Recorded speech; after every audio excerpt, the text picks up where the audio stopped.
Superstar নায়ক হচ্ছে তো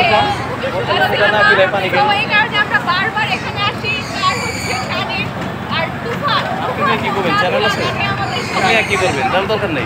অবশ্যই আমাদের দেখা ও সরি কিছু মনে করেন না। কত বছর ধরে শাকিব খানের সিনেমা দেখা হয়? আমি সেই ছোটবেলা থেকে শাকিব খানের দেখে একটা নাম বলেন তো একটু শুনি। আমি মানে ছবি দেখি তার ছবির নাম জানি না।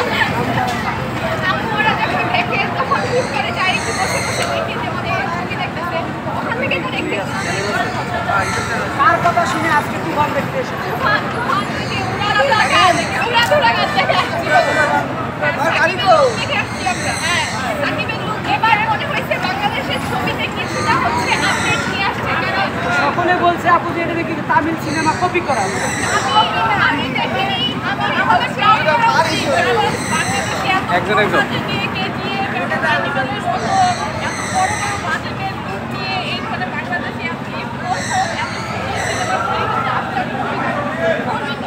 দর্শকরা অনেকজন বলতেছে এটা কপি সিনেমা তামিল, এই বিষয়ে কপি সিনেমা না, আমি বলি আমি এখনো দেখিনি, তো আমি হচ্ছে কিছু বলতে পারতেছি না। যখন দেখবো তখন আমি আপনাকে বলবো, না দেখে তো বলা উচিত না। আর সবকিছু থেকেই হচ্ছে প্রত্যেকটা জিনিসে কপি করা হয়, এটা হচ্ছে বাংলাদেশও করবে।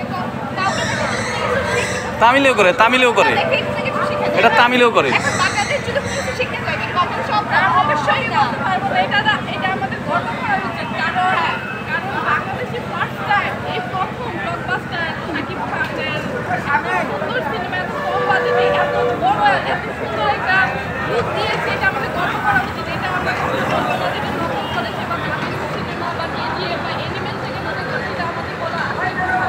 অনেক সিনেমার সাথে 10 কোটি টাকার সিনেমার ফিল্মটা দিচ্ছে, আপনারা যদি 200 কোটি টাকার একটা ফিল্ম পান, এটা বা কম কিছু।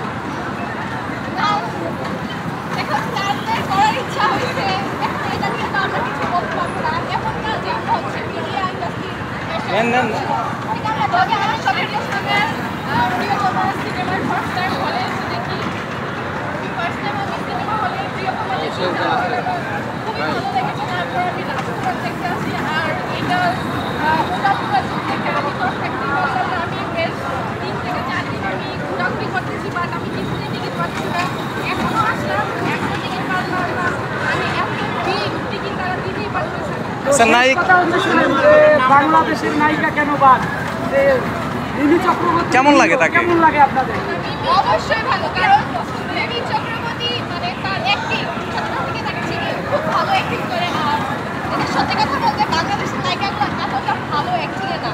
এই কারণে Right. আমি মনে করি তারা মনে করছে যে এত ভালো এত কোটি কোটি বাজেটের সিনেমার জন্য বাংলাদেশের নায়িকা পারফেক্ট না। Right. এই কারণে তারা হচ্ছে ভারত থেকে বা কলকাতা থেকে তারা হচ্ছে নায়িকা নিয়ে আসে। অনেক নায়িকা তো অভিযোগ করছে, দেখলাম কালকে যে বলতেছে যে আমাদের দেশে কি নায়িকার অভাব, যে ইন্ডিয়া থেকে এনে সিনেমা করতে হবে। আসলে ডিরেক্টর তো চায় যে একটা সুন্দর এত সুন্দর একটা সিনেমা করবে। ডিরেক্টর তো চাবে যে সিনেমা যত টাকা খরচ হয়েছে তার থেকে যেন দ্বিগুণ লাভ হয়। Right.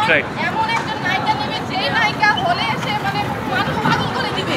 এখন আমি একজন নায়িকা নিলাম, আমার সিনেমা যত টাকা ডিরেক্টর খরচ করেছে এই টাকাতে যদি না উঠে তাহলে সিনেমা বানাবো। এখন আপনারা মনে করছেন যে বাংলাদেশের নায়িকারা তাহলে ভালো অভিনয় না, করতে এটা বললাম না, কিন্তু মানে সাকিব খান বাংলাদেশের নায়ক হিসাবে যতটা সে Perfect. নিখুঁতভাবে হচ্ছে অ্যাক্টিং করে, বাংলাদেশের নায়িকাগুলো সেভাবে পারে না। Right. এক্সপার্ট না। এখানে যে আমরা গতবার প্রিয়তম যেটাতে দেখলাম, প্রিয়তম কিন্তু বাংলাদেশের নায়িকা ছিল না। কেন 2বার করে হচ্ছে বাংলাদেশের